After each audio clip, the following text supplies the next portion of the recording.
Hi dears, welcome back to Manasadri Kannada vlog. ನಾನು ಊರಿಗೆ ಹೋಗಿದ್ದ ವಿಡಿಯೋನ ಶೇರ್ ಮಾಡಿದ್ದೆ. ಇನ್ನು ಮಿಕ್ಕಿದ ವಿಡಿಯೋನ ಇದ್ರ ಜೊತೆ ಈ ವಿಡಿಯೋದಲ್ಲಿ ಶೇರ್ ಮಾಡ್ತಾ ಇದ್ದೀನಿ. ಈ ವಿಡಿಯೋ ಕೂಡ ನಿಮ್ಮೆಲ್ಲರಿಗೂ ಇಷ್ಟ ಆಗ್ಬೋದು ಅಂತ ಅನ್ಕೊಂತೀನಿ. ಪ್ಲೀಸ್ ವಿಡಿಯೋನ ಎಲ್ಲೂ ಸ್ಕಿಪ್ ಮಾಡ್ದೇನೆ ಕಂಪ್ಲೀಟಾಗಿ ನೋಡಿ. ಹಾಗೆ ಫ್ರೆಂಡ್ಸ್ ಆ್ಯಂಡ್ ಫ್ಯಾಮಿಲಿ ಜೊತೆ ಶೇರ್ ಮಾಡಿ ಸಪೋರ್ಟ್ ಮಾಡಿ ಅಂತ ಕೇಳ್ಕೊತೀನಿ. ಬನ್ನಿ ಈ ವಿಡಿಯೋದಲ್ಲಿ ಏನೇನೆಲ್ಲ ಎಂಜಾಯ್ ಮಾಡಿದ್ದೀವಿ ಅಂತೇಳಿ ಶೇರ್ ಮಾಡ್ತೀನಿ.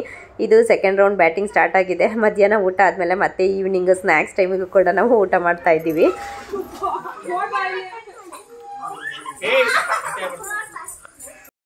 ಸಂಜೆ ಇನ್ನೊಂದು ರೌಂಡ್ ಊಟ ಆದಮೇಲೆ ಎಲ್ಲರೂ ವಾಕಿಂಗ್ ಹೋಗ್ತಾ ಇದ್ದೀವಿ.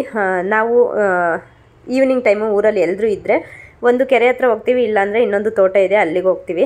ಎಲ್ಲರೂ ಒಟ್ಟಿಗೆ ಹೋಗೋದು ಅದೊಂಥರ ಖುಷಿ. ಅದು ಫ್ಯಾಮಿಲಿ ಜೊತೆ ಟೈಮ್ ಸ್ಪೆಂಡ್ ಮಾಡಿದ್ರೇ ಅದೆಲ್ಲನೂ ಗೊತ್ತಾಗೋದು, ಎಷ್ಟು ಖುಷಿ ಕೊಡುತ್ತೆ ಚಿಕ್ಕ ಚಿಕ್ಕ ವಿಷಯನೂ ಅಂತ. ಎಲ್ಲರೂ ಕೆರೆ ಹತ್ರ ಹೋಗ್ತಾ ಇದ್ದೀವಿ. ನನ್ನ ಹಸ್ಬೆಂಡ್ ಬಂದಿಲ್ಲ.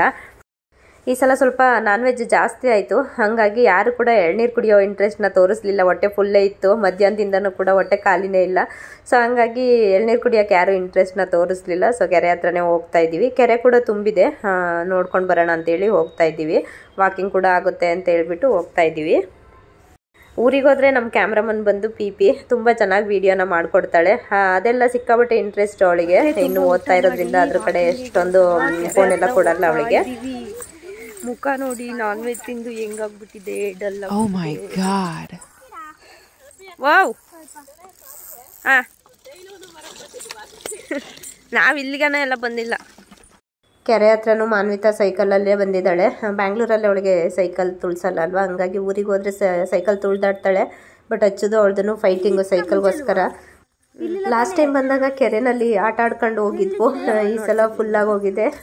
ಮತ್ತು ಕೋಡಿ ಕೂಡ ಬಿದ್ದಿದೆ ನಮ್ಮೂರ ಕೆರೆ.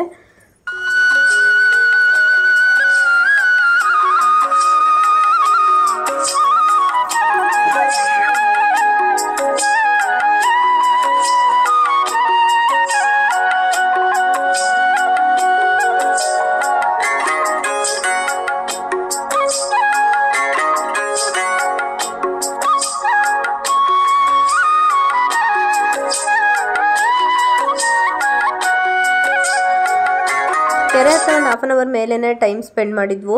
ಹಸ್ಬೆಂಡ್ ಹೋಗಿರಿ ಬರ್ತೀನಿ ಅಂತ ಹೇಳಿದ್ರು. ಟೈಮ್ ಆಯಿತು. ಸೊ ವಾಪಸ್ ಮನೆಗೆ ಹೋಗೋಣ ಅಂತ ಬರ್ತಾ ಇದ್ವು, ಆವಾಗ ಬಂದರು. ಸೊ ಮತ್ತೆ ಇನ್ನೊಂದು ಸ್ವಲ್ಪ ಹೊತ್ತು ತೋಟದಲ್ಲಿನೇ ಟೈಮ್ ಸ್ಪೆಂಡ್ ಮಾಡಿದ್ವು.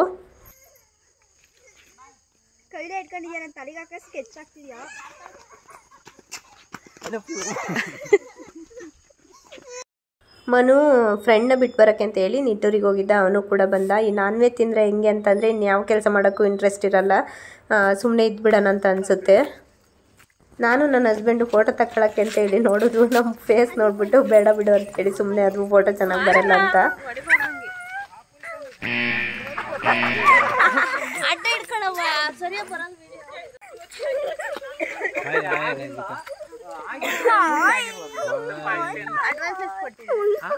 ಅಡ್ವಾನ್ಸ್ ಕೊಟ್ಟಿರ್ಲಿಲ್ಲ, ಫುಲ್ ಒಂದ್ಸತಿ ಪೇ ಮಾಡಕ್ ಟ್ರೈ ಮಾಡಿವು. ನಂತ ಫೋನ್ ನಂಬರ್ ಇಲ್ಲ, ನಂತ ಫೋನ್ ಇಲ್ಲ ಅಂದ ಅವ್ನು.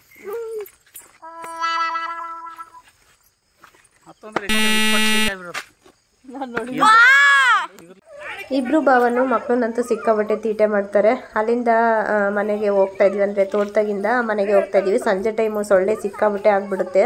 ತೋಟದಲ್ಲಿರೋದ್ರಿಂದ ಸಂಜೆ ಟೈಮು ಸೊಳ್ಳೆಗಳು ಜಾಸ್ತಿನೇ ಇರುತ್ತೆ. ಮನೆ ಹತ್ರ ಬಂದರೆ ಮತ್ತೆ ಇವರಿಬ್ರು ಫೈಟಿಗೆ ಬಿದ್ದಿದ್ದಾರೆ, ಮನು ಮತ್ತು ಪ್ರಾರ್ಥನಾ.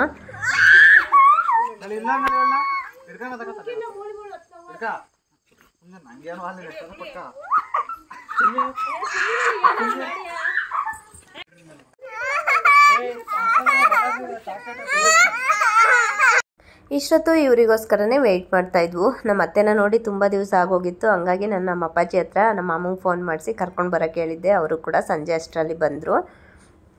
ಇವರು ಬಂದು ನಮ್ಮ ಅಮ್ಮನ ಅಣ್ಣ. ಇವರಿರೋದು ತುಮಕೂರಲ್ಲಿ. ಅತ್ತಿಗೆ ನಾದಿನಿ ಹೇಗಿರಬೇಕು ಅಂತ ನಮ್ಮಮ್ಮ ಮತ್ತೆ ನಮ್ಮ ಅತ್ತೆನ ನೋಡಿ ಕಲ್ತ್ಕೊಬೇಕು. ನಾವು ಚಿಕ್ಕವರಿಂದನೂ ಇವರು ಹೀಗೆ ಇದ್ದಾರೆ.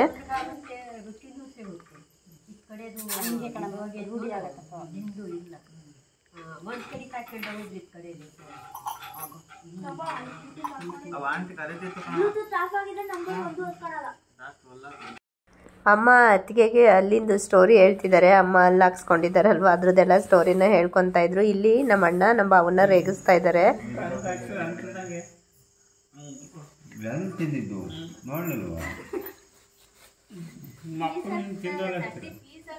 ಮಧ್ಯಾಹ್ನ ತಿಂದೆ ಕಣಪ್ಪ ನಾನು ಹೇಳಿದ್ದೆ. ಎಲ್ಲರೂ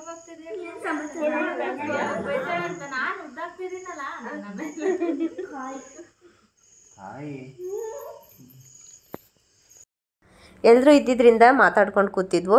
ಲೇಟಾಗಿ ಮಲ್ಕೊಂಡು ಆಲ್ಮೋಸ್ಟ್ 12 o'clock ಆಗಿತ್ತು ಅನಿಸುತ್ತೆ ನಾವು ಮಲ್ಕೊಂಡಾಗ. ಎಲ್ಲರೂ ಮಾತಾಡ್ಕೊಂಡು ಕೂತಿದ್ದ ಹತ್ರನೇ ನಮ್ಗೆ ಗೀತಂಗೆ ನಿದ್ದೆ ಬಂದುಬಿಟ್ಟಿತ್ತು. ಇನ್ನು ಇದು ಬಂದು ಸಂಡೇ 12 o'clock 12:30 ಆಗಿತ್ತು ಅಂತ ಅನಿಸುತ್ತೆ. ಸಾಕ್ಸಂದ್ರಕ್ಕೆ ಹೋಗ್ತಾ ಇದ್ದೀವಿ. ನನ್ನ ಮಗಳಿಗೆ ಪಿ ಮೇಕಪ್ ಮಾಡಿದ್ಲು, ಅದು ಹೋಗುತ್ತೆ ಅಂಥೇಳಿ ಫೇಸ್ ವಾಶ್ ಮಾಡ್ದಂಗೆ ಸಾಕ್ಸಂದ್ರಕ್ಕೆ ಬರ್ತಿದ್ದಾಳೆ. ನಾವು ಸಾಕ್ಸಂದ್ರಕ್ಕೆ ಹೋಗ್ತಾ ಹಂಗೆ ಮಡಿಕೆ ತೊಗೊಳ್ಳೋದಿತ್ತು. ಸೊ ಕೋಟೆನಲ್ಲಿ ಮಡಿಕೆನ ಮಾರ್ತಾರೆ, ಮಡಿಕೆ ತೊಗೊಳ್ಳೋಣ ಅಂತ ಹೇಳಿ ಬಂದ್ವು. ಈ ಮಡಿಕೆ ತಗೊತಾ ಇರೋದು ಬ್ಯಾಂಗ್ಳೂರಿಗೆ ತೊಗೊಂಡೋಗೋಕ್ಕೆ. ಜೊತೆಗೆ ನನ್ನ ಮಗಳಿಗೆ ಟೀನಿ ಕುಕ್ಕಿಂಗ್ ಅಂದರೆ ಸಿಕ್ಕಾಬಟ್ಟೆ ಇಷ್ಟ. ಸೊ ಅವಳಿಗೂ ಸ್ವಲ್ಪ ಮಡಿಕೆಗಳನ್ನ ತೊಗೊಬೇಕಿತ್ತು. ಇದೆಲ್ಲ ಅವಳಿಗೆ ತೊಗೊಂಡಿರೋದು. ಅವಳೇನೆ ಸೆಲೆಕ್ಟ್ ಮಾಡ್ಕೊತಾ ಇದ್ಲು ಯಾವ್ಯಾವ್ದೆಲ್ಲ ಬೇಕು ಅಂತ. ಅದನ್ನೇ ತೊಗೊಂಡ್ವು ನಾವು ಕೂಡ. ತಾತ ಪ್ಯಾಕ್ ಮಾಡಿಕೊಟ್ರು. ಹಿಂಗೇನೆ ತೊಗೊಂಡೋಗಿ ಬ್ಯಾಂಗ್ಳೂರಿಗೆ ಏನೂ ಆಗಲ್ಲ ಅಂತ ಹೇಳಿದ್ರು. ಬಟ್ ಅದು ಪೇಪರ್ ಹಾಕಿರಲಿಲ್ಲ. ಸೊ ನನಗೆ ಸಮಾಧಾನ ಇರಲಿಲ್ಲ. ಮತ್ತೆ ಮನೆಗೆ ತೊಗೊಂಡೋಗಿ ಎಲ್ಲ ಪೇಪರ್ ಹಾಕಿ ಮತ್ತೆ ಬಾಕ್ಸಿಗೆ ಹಾಕ್ಬಿಟ್ಟು ಪ್ಯಾಕ್ ಮಾಡಿಕೊಂಡು ಬ್ಯಾಂಗ್ಳೂರಿಗೆ ತೊಗೊಂಡು ಬಂದೆ. ಈ ಥರ ಹೆಂಚಿನ ಮನೆ ಇತ್ತೀಚೆಗಂತೂ ನೋಡೋಕೆ ಎಲ್ಲೂ ಸಿಗಲ್ಲ. ಒಳಗಡೆ ಅಂತೂ ಫುಲ್ಲು ತಣ್ಣಗಿತ್ತು. ನಮ್ಮ ಪ್ರಾರ್ಥನಾ ಈ ವಿಡಿಯೋ ನೋಡಿ ಹೇಳ್ತಾ ಇದ್ಲು, ನಾನು ಅವ್ರ ಮನೆ ಒಳಗಡೆ ನೋಡೇ ಇಲ್ಲ ಎಷ್ಟು ಚೆನ್ನಾಗಿದೆಯಾ ಅಂತ, ಎಷ್ಟೊಂದು ಮಡಿಕೆಗಳೆಲ್ಲ ಇಟ್ಟಿದ್ರು ಅಂತ. ಇವಾಗ ಎಲ್ಲ ಕೆಂಪು ಮಡಿಕೆಗಳು ಚೆನ್ನಾಗಿ ರನ್ನಿಂಗ್ ಆಗುತ್ತೆ. ಈ ಥರ ಬ್ಲ್ಯಾಕ್ ಮಡಿಕೆಗಳು ತೊಗೊಳ್ಳಲ್ಲ ಅಂತ ಅನ್ಕೊತೀನಿ ಯಾರೂ. ನಾನು ಕೂಡ ಕೆಂಪು ಮಡಿಕೆನೇ ತೊಗೊಂಡು ಬಂದೆ. ನನ್ನ ಹಸ್ಬೆಂಡ್ ಮಡಿಕೆಗೆ ಅಮೌಂಟ್ ಆಗಿದ್ದು ನೋಡಿಬಿಟ್ಟು ಈ ನಾರ್ಮಲ್ ಪಾತ್ರೆಗಳು, ಸ್ಟೀಲ್ ಪಾತ್ರೆಗಳೇ ತೊಗೊಬೋದಿತ್ತು ಈ ದುಡ್ಡಿಗೆ ಅಂತ ಹೇಳ್ತಾಯಿದ್ರು.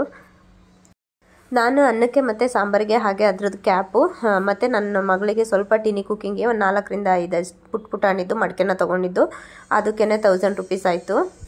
ಸಾಕ್ಸಂದ್ರಕ್ಕೆ ಬಂದಿದ್ದೇನಕ್ಕೆ ಅಂದರೆ ಇಲ್ಲೂ ಕೂಡ ನಾನ್ ವೆಜ್ ಮಾಡ್ತಿದ್ದಾರೆ. ಹಂಗಂತ ನಾನ್ ವೆಜ್ ತಿನ್ನೋಕ್ಕೆ ಅಂತ ಬರಲಿಲ್ಲ. ಇಲ್ಲಿ ಹರಕೆ ಇತ್ತಂತೆ ಹರ್ಷಂದು. ಇವರು ನವಜೋಡಿಗಳು, ಹೊಸ ಗಂಡು ಹೆಣ್ಣು. ವರಮಹಾಲಕ್ಷ್ಮಿ ಹಬ್ಬದ ದಿವಸನೇ ಮದುವೆ ಆಯಿತು. ನಾನು ಮದುವೆಗೆ ಹೋಗಿರಲಿಲ್ಲ, ಮದುವೆಗೆ ಹೋಗಬೇಕಿತ್ತು. ವರಮಹಾಲಕ್ಷ್ಮಿ ಹಬ್ಬದ ದಿವಸನೇ ನಾವು ಮನೆ ಶಿಫ್ಟ್ ಮಾಡಿದ್ರಿಂದ ಮದುವೆಗೆ ಹೋಗೋಕ್ಕಾಗಲಿಲ್ಲ. ಅವ್ರದ್ದು ಏನೋ ಹರಕೆ ಇತ್ತಂತೆ. ಸೊ ಹಂಗಾಗಿ ಅವರು ನಾನ್ ವೆಜ್ನ ಮಾಡಿಸ್ತಿದ್ದಾರೆ. ಅಡುಗೆ ಎಲ್ಲ ಆದಮೇಲೆ ದೇವಸ್ಥಾನಕ್ಕೆ ಎಡೆನ ತಗೊಂಡೋಗ್ಬೇಕು. ಇದು ರೆಸಿಪಿ ಬಂದು ನಾನು ಪಿಪಿಗೆ ಪೆಪ್ಪರ್ ಫ್ರೈನ ಮಾಡಿಕೊಡ್ತಾ ಇದ್ದೀನಿ. ಪೆಪ್ಪರ್ ಫ್ರೈ, ಚಿಕನ್ ಸಾಂಬಾರು ಹಾಗೆ ಕಬಾಬ್ ಮಾಡ್ತಾ ಇದ್ದೀವಿ. ಬ್ಯಾಂಗ್ಳೂರಿಗೆ ಬೇಗ ಹೊರಡೋಣ ಅಂತ ಅಂದ್ಕೊಂಡ್ವು, ಬಟ್ ಆಗಲಿಲ್ಲ. ಊರಲ್ಲಿನೇ 5:36 ಆಗಿತ್ತು. ಸೊ ಇಲ್ಲಿಂದ ಹೋದ್ಮೇಲೆ ಚಿಕ್ಕ ಪುಟ್ಟ ಪ್ಯಾಕಿಂಗ್ ಎಲ್ಲ ಅಮ್ಮನೇ ಮಾಡಿದರು. ಮತ್ತು ಮಡಿಕೆನೆಲ್ಲ ನೀಟಾಗಿ ಪ್ಯಾಕ್ ಮಾಡಿಕೊಂಡು ಬ್ಯಾಂಗ್ಳೂರಿಗೆ ಹೊರಟ್ವು. ಮಂಡೇನೂ ಕೂಡ ರಜೆ ಇದ್ದಿದ್ದರಿಂದ ಬಸ್ ಏನು ಅಷ್ಟೊಂದು ರಶ್ ಇರಲಿಲ್ಲ. ನಾನು ಫೋನ್ನ ಬ್ಯಾಗಲ್ಲಿ ಹಾಕ್ಕೊಂಡಿದ್ರಿಂದ ಯಾವುದೇ ಕ್ಲಿಪ್ಪಿಂಗ್ನ ತೊಗೊಂಡಿಲ್ಲ. ಸೊ ಬ್ಯಾಂಗ್ಳೂರಿಗೆ ಬಂದಮೇಲೆ ಮಡಿಕೆನೆಲ್ಲ ನಾನು ನೀರಲ್ಲಿ 2 days ನೆನೆ ಹಾಕಿದ್ದೆ. ಮಡಿಕೆನೂ ಕೂಡ ಅಷ್ಟೇ, ಏನೂ ಡ್ಯಾಮೇಜ್ ಆಗಿರಲಿಲ್ಲ. ನೀರಲ್ಲಿ ಹಾಕಿದ ಮೇಲೆ ತೆಗೆದ್ಬಿಟ್ಟು ಚೆನ್ನಾಗಿ ವಾಶ್ ಮಾಡಿ ಮತ್ತು ಆಯಿಲ್ ಅಪ್ಲೈ ಮಾಡಿಬಿಟ್ಟು ಬಿಸಿಲಲ್ಲಿ ಚೆನ್ನಾಗಿ ಒಣಗಿಸಿ ಮತ್ತೆ ವಾಶ್ ಮಾಡಿಕೊಂಡ್ರೆ ಮಡಿಕೆನ ಯೂಸ್ ಮಾಡೋದಕ್ಕೆ ರೆಡಿ ಆಗುತ್ತೆ. ನಾನು ಕೂಡ ಹಾಗೇ ಮಾಡಿಕೊಂಡೆ. ನನಗೆ ಮಡಿಕೆನಲ್ಲಿ ಕುಕ್ಕಿಂಗ್ ಮಾಡೋದಂದರೆ ಇಷ್ಟ. ಸ್ವಲ್ಪ ಮೇಂಟೆನೆನ್ಸ್ ಕಷ್ಟ ಆಗುತ್ತೆ. ಸೊ ಮುಂಚೆನೇ ನಾನು ಸ್ವಲ್ಪ ರಫ್ ಆ್ಯಂಡ್ ಟಫು. ಸೊ ಹಂಗಾಗಿ ಜಾಸ್ತಿ ದಿವಸ ಯೂಸ್ ಮಾಡೋಕ್ಕಾಗುತ್ತೋ ಇಲ್ವೋ ಗೊತ್ತಿಲ್ಲ. ಎಷ್ಟು ದಿವಸ ಯೂಸ್ ಮಾಡ್ತೀನಿ ಅಂತ ನೋಡಬೇಕು. ಮಡಿಕೆನ ನೀರಲ್ಲಿ ಹಾಕೋದ್ರಿಂದ ನೀರೆಲ್ಲ ಚೆನ್ನಾಗಿ ಕುಡ್ಕೊಳ್ಳುತ್ತೆ. ಅದು ಬಬಲ್ ಬರ್ತಿದೆ ಕಾಣಿಸ್ಬೋದು ಅಂತ ಅನ್ಕೊತೀನಿ. ಇದು ಫುಲ್ ಹಾಕಿದ್ದೀನಿ ನಾನು. ಆ ಕ್ಲಿಪ್ಪಿಂಗ್ ತೊಗೊಂಡಿಲ್ಲ, ಅರ್ಧ ಆಗ್ತಾಗಷ್ಟೇ ತೊಗೊಂಡಿದ್ದೀನಿ. ಸೊ ಈ ವಿಡಿಯೋ ನಿಮ್ಮ ಎಲ್ರಿಗೂ ಸ್ವಲ್ಪನಾದರೂ ಇಷ್ಟ ಆಗಿರ್ಬೋದು ಅಂತ ಅನ್ಕೊತೀನಿ. ವಿಡಿಯೋ ಇಷ್ಟ ಆಗಿದ್ರೆ ಮರಿದೇನೆ ಲೈಕ್ ಮಾಡಿ, ಹಾಗೆ ಫ್ರೆಂಡ್ಸ್ ಆ್ಯಂಡ್ ಫ್ಯಾಮಿಲಿ ಜೊತೆ ಶೇರ್ ಮಾಡಿ ಸಪೋರ್ಟ್ ಮಾಡಿ ಅಂತ ಕೇಳ್ಕೊತೀನಿ. Thank you, bye.